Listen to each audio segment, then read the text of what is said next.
Itoophiyaa deemaa jiruun wal qabatee maaltu haaraa sagantaa keessa sanbeessifna.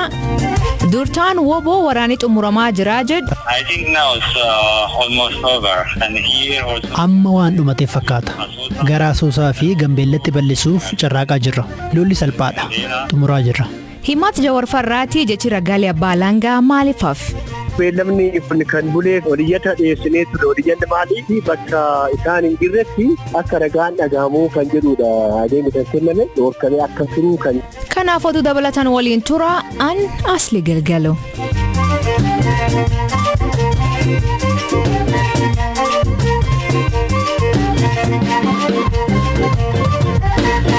Dhaggeeffattoonni oduutiin jalqabaanii geggeessitoonni addunyaa 220 ol jijjiirama qilleensaa qolachuu irratti mari'achuu fi magaalaa Glasgow, Scotland, UK'tti walga'iirra jiran. Walga'iin COP26 jedhamu kan irratti biyyoonni gaaziiwwan namoonni uuman gadhiisuun qilleensi naannoo akka godhan akka diqqeessan amanamummaa isaanii argisiisuuf deeman. Gaaziiwwan kun qilleensi naannoo lafaatti argamuu kafaalan yoo ta'u, laf kana balaaf saaxiluu himan. Ammayyoo itaana gabaabsee sanitti. Namoonni baay'een lubbuun lafarra jiru tarii balaa uumamaa kan akka jijjiirama qilleensaan addunyaan gaaf tokko ni bada jedhanii sodaatu. Waggoota kurnan dhufanitti jijjiiramni qilleensaa fayyaa namoota biiliyoonaan lakkaa'aman balaaf akka saaxilu qorattoonni ibsaniiru. Marii guyyaa irraa kan eegalsiisan ministeerri muummee UK Boris Johnson addunyaan cileetti fayyadamuu akka dhiiftu, konkolaattota gaasitti fayyadamuu akka dhiisan akkasumas manca'inni bosonaa akka dhaabbatu waamicha taasisaniiru. Hoogganaan dhaabbata biyyoota gamtoomanii Antonio Guterres jijjiirama qilleensaa irratti dafanii tarkaanfii fudhachuu dhabuun keessan awwaala qotachuudha jechuun gaggeessitoota addunyaa akeekkachiisaniiru. Addunyaa irratti biyyoonni faalama qilleensaa irratti gahee guddaa qaban Ameerikaa, Chaayinaa, Awustiraaliyaa fi Biraaziliidha. Haa ta'u malee gatii guddaa kan falaa jiru biyyoota kanneen akka Afrikaadha. Sababa kanaaf biyyoonni badhaadhan waadaa biyyoota guddataa jiraniif seenan akka kabajan pirezidantiin Maalii Laazaarus Chaakweeraa BBC'tti himaniiru. Kun arjooma miti. Kan falaa yookiin nu waliin dhabamaa jechuun himan.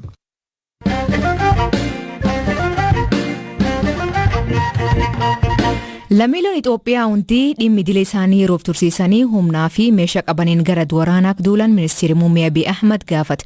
Guyyaarraa mootummaan Itoophiyaa finciltoonni Tigraay lammiilee nagaa 100 kombolchaa tajjeessan jechuun himatan. Naannoleen Amaaraa fi Oromiyaa akkasumas bulchiinsi magaalaa Finfinnee jiraatonni duula waraanaa akka jeelan waamicha dhiyeesse. Naannoon Amaaraan waajjiraalee mootummaa hundi yeroof cufuun waraan tumsuu irratti akka bobba'an murteesse.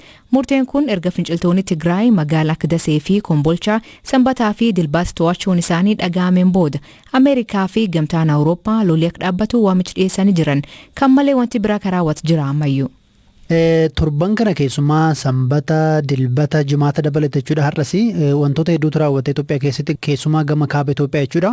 Gaafa Sanbataa finciltoonni Tigraay Dasee to'achuu isaanii akkasumas immoo Dilbata magaalatti aanee jiru Kombolchaa to'achuu isaanii ibsaniiru. Mootummaan hin mirkaneessine garuu waraanni ammas adeemaa akka jiru ibse. Imbasiin Ameerikaa guyyaa keessallee waanuma wal fakkaataa kana kan inni dubbate. Gama kaaniin immoo waraanni bilisummaa Oromoo kan mootummaan abaa'oo shanii waamuu fi galmee shororkeessaa keessatti galmeesse kamisee to'achuu isaanii ibsaniiru.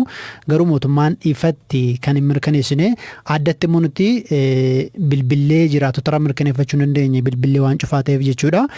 Isaan alatti guyyaa kaleessaa mootummaan naannoo Tigraay keessa haleellaa xiyyaaraa raawwachuu ibseera. Gama kaaniin immoo naannoon Amaaraa keessumaa manni maree naannoo Amaaraa ibsa baaseera Dilbata galgala. Ibsi kunis yaa'ii rifachiisaa erga taa'ee booda kan ibsedha. Keessumaa TPLF sirna seera kabachiisuu idilee qofaan waan mo'achuu hin dandeenyeef uummanni naannichaa hundi duula kanatti akka makamu kan inni waamicha taasise. Inni ijoon keessumaa ibsa kana keessatti jechuudha. Dhaabbileen mootummaa kamuu tajaajila idilee dhaabuun maallaqa qabanis hundas gara waraanaa tumsuutti akka isaan bubbaasan kan waamicha taasise. Dabalataan immoo meeshaawwan waraanaa kan dhuunfaas kan mootummaas konkolaataa dabalatee jechuudha. Waraanaaf akka tumsan murteen kan darbe. Waamichi mootummaa naannoo Amaaraa kan isaan uummanni meeshaa qabatee waraana kana ta'ee hirmaatu jedhu baay'ee miidiyaa hawaasa irratti biyyattii irraa haasaa turte. Kan irratti mootummoonni biyya laalanii ibsi isaanii kennanii turan.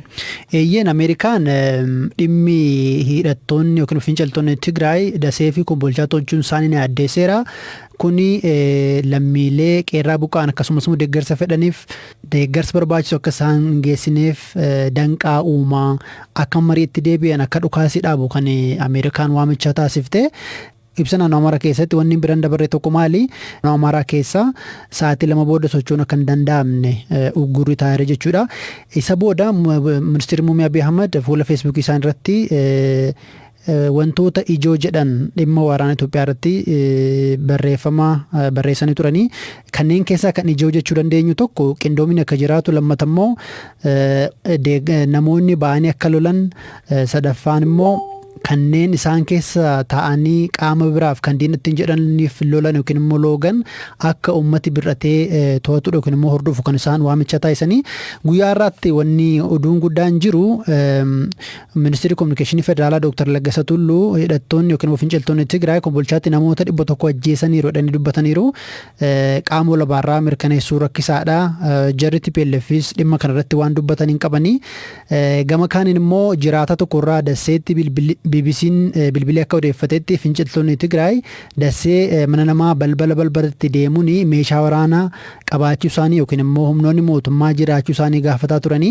gama kaaniin immoo magaalaa Finfinnee keessatti dhalattoonni Tigraay hidhaan nutti hammaatedhanii kan ibsan jiru kan nuti dubbisnees jiru gama mootummaan waan dubbatamee hin jiru dhimma kanarratti garuu kana dura kanneen shakkan akka hidhan malee nama sabummaa isaatiin ilaalanii akka to'annoo jalan oolchine kana dura ibsaa ture ibsa mootummaan booda naannoleen garaagaraa bulchiinsa magaalaa Finfinnee magaalaa naannoo Oromiyaa dabalatee uummanni kee akka qeessaa eeggatu akka waraana kana tumsu waamicha taasisaa jiru asli. Galatoma Mayu.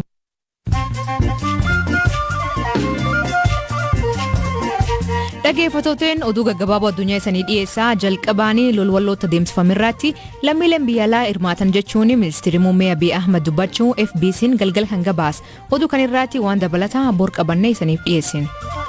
Oromiyaa iddoon adda addaatti tajaajila intarneetii addaan citu jiraatonni BBC'tti himan magaalota akka Adaamaa, Hararii fi magaalota naannawaan Finfinnee jiran keessatti sa'aatiiwwan muraasan booda deebi'ee jedhan. Miseensonni paarlaamaa Uganda katalaalii COVID-19 fudhachuu dhaban man marichaa kinseenne akseenuu hin dandeenye ibsan. Ejjeti kun fayyaa hawaasarraatii tarsiimoon mootummaa ka deeggaru ta'uu himan.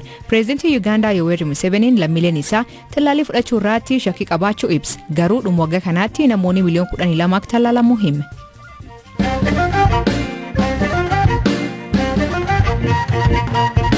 Waraanni bilisummaa Oromoo kan mootummaan shororkeessummaan farajee magaalota hedduu lixa jiddugaleessaa fi kibba Oromiyaatti to'adhee jechuun BBC'tti ajajaan woboo kumsa diribaa ka jaalmarroon beekamu loltoonni isaanii humnoota mootummaa irraa mormii xiqqaa argachuu hima. Dhimma kanarratti yaada mootummaa argachuuf yaalii taasifneen hin milkoofne. I think now it's almost over, and here also we are trying to push to Asota and also. Amma waan dhumate fakkaata. Gara Asoosaa fi Gambeellatti bal'isuuf carraaqaa jirra. Lolli salphaadha. Xumuraa jirra. Miidhaa salphaan humna waraana mootummaa irra aanaa jirra. Keessumaa Beegii, Gidaamii, Qondaalaa fi Jimmatti. Waraanni gara Finfinnee qajeelaa jira. Naannaa Finfinneetti ofirraa ittisuuf waa yaadan fakkaata. Waraanni waan adeemaa jiru hubataa jiru fakkaata. Lolli xumuramuusaa beekanii jiru. Duubatti baqataa gara giddu galeessaatti walitti qabamaa jiru. Humnoota Tigraay waliin qaamaa walitti dhufnee lola adeemsaa hin jirru. Garuu wal hubannoo fi hariiroo cimaan lolaa jirra. Wal hubannoon keenya itti fufa jedhee yaada. Har'a yookiin boru walitti dhufna jennee yaadna. Humnoonni keenya naannoo kamisee jiru. Yoo walitti dhufnee gara Finfinnee lolatti fufna. They are going to continue fighting side by side, marching towards this. That's why I said. Dubbi himaan TPLF Getaachoo Radaan naannoo Amaaraa Walloo keessa hidhattoota oboo waliin walitti dhufuun lola akka qophaa'an dubbata.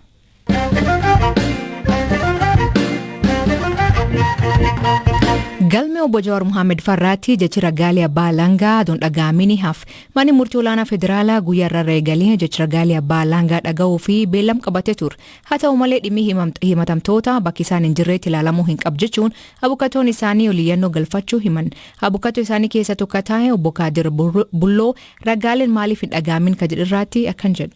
akkuma beekamu beellamni kun kan buleef gaafa hadda ragaa dhaga'uuf ture. Haa ta'u malee oliyyata dhiyeessinee ture. Oliyyanni maali? Gaafa adoolessa bultii 21 bara 2013 akka lakkoofsa Habashootaatti manni murtii jalmurtii wayii kennee ture. Jalmurtiin sun maal jedhaa? Obbo Jawaar Faasii bakka isaan hin jirretti akka ragaan dhagahamuu kan jedhudha.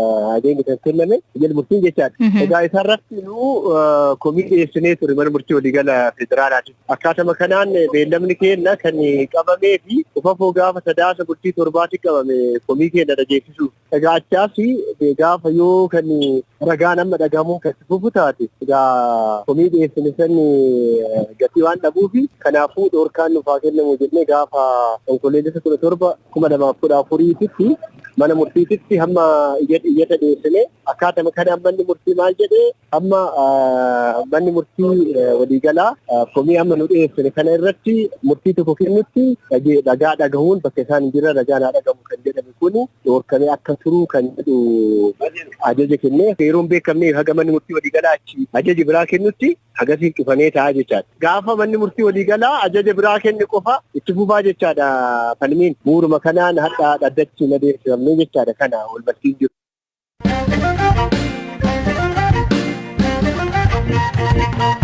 Bulchiinsi magaalaa Sallaa warshaan qalmharree magaalicha keessatti yeroo dhiyootti banamee ture deebisee cufuu BBC'tti kantiibaa magaalaa Sallaa Gazaalee Hashuu sabab komii hawaasarra dhufeen cufamuu dubbata. Kanaan dura Bishooftuutti warshaan walfakkaatu banamee sabab hawaasni koomateef cufamee ture. Warshaan Sallaa kunin kaampaanii Chaayinaan waggoota 7 dura kan hundaa'e yoo ta'u baatii tokko dura foon harree alaatti erguun doola 80 argachuun Addis Fortune gabaasee ture. Hirpha Gammachuutu dubbise. Yoo qaamaan bira geennee ilaallu warshichi hojii isaa eegaluu isaa waliin ookasa jira. Haa ta'uutii dhimmichi kan noormii hawaasa wajjin deemuu miti waan jedhu kana yaada akkasii kana marii Oromooleen akkasii jiraachuu erga isaa wajjin mari'anneetiin jenne hojicha isaan noormalii durumallee dhaabaniiru. Amma booda garuu aga fedhiin hawaasaa kan mariin hawaasaa taasifameetiin eeyyantaa yookaan immoo eeyyama hawaasni naannoo kana yaamaa ta'utti yookaan immoo beekamtii isinii kennee hojii kana eegalaa jedhutti eegaluu hin qabdan kan jedhu kana irratti waliin dubbanne isaanis sirriidha karaa jedhu walii galteetti amma hojii dhaabeera jechaadha. Yoommi kan warshaan kun hojii jalqabeeyyuu? Jalqaba isaa akkamitti dhufe kan jedhu kana qaama seerummaa qabaachuu isaati malee marii kanaan guyyaa kana kan jedhu kana wanni akkasitti odeeffannan jiru garuu formaal ta'e gaafiin isaa dhiyaateet warshichi eeyyama argateetiin kan gara biyyaa seeneetiin kan hundeeffame jechaadha. Kan noormii hawaasaa eegumoo miti kan jedhu amma konsarniin kenna ijoon hojii eegaluu isaa wanti kun kan noormii hawaasaa eeguu miti kan jedhu kun Oromooleen akkasii jira taanaan isa dhageeffanneet kaanee dhannee qaamaan dubbisne amma guutumatti akka dhaabbatu goonee irraa ammaaf jechaadha. Hawaasuma naannoo san jiran yookaan qaama muraasa irraa immoo fedhiin warshaan kun yoo banameetiin ture carraa hojiitii fi galii biyyaatiif illee vaaliyuu qaba warri jedheetiin yaada akkasii kaasus jira. Namoonni akkasii sun hagam baay'ata. Namoonni immoo lakki nurraa cufamuu qabaa jedhanii namoonni yaada akkasii illee qeequullee miidiyaalee hawaasaatii fi qaamaalleen warri dhufee yaada akkasii dhiyeessa jira waan ta'eef amma yaada walitti bu'u kana qabanneet deemurraa yaada walitti bu'aa kanaan faayidaa inni fidurra miidhaa isaatti caalaa amma haa turu marii hawaasaa yaada gara lamaa jiru kana gara tokkotti mariidhaan fiduu qabna kan jedhu amma wanti guddaan. Dhaggeeffattootteen sagantaan irraa aganuma nu waliin turuu keessaniif ulfaadha isaniin jenna. Mammaasii galgala kanaa maraataaf namni machaa'ee waliin sodaata. Hiikan isa isan biraatti maanii kooment keessatti nu beeksisaa. Sagantaa kan qophees Ammayyoo Itaanaa gam teknikaatiin Oskar Bunga keessaniif dhiyees an Aslii Galgalooti Agborisaatti akkana nagaa waaqa kee bulaa oraa bulaa deebana.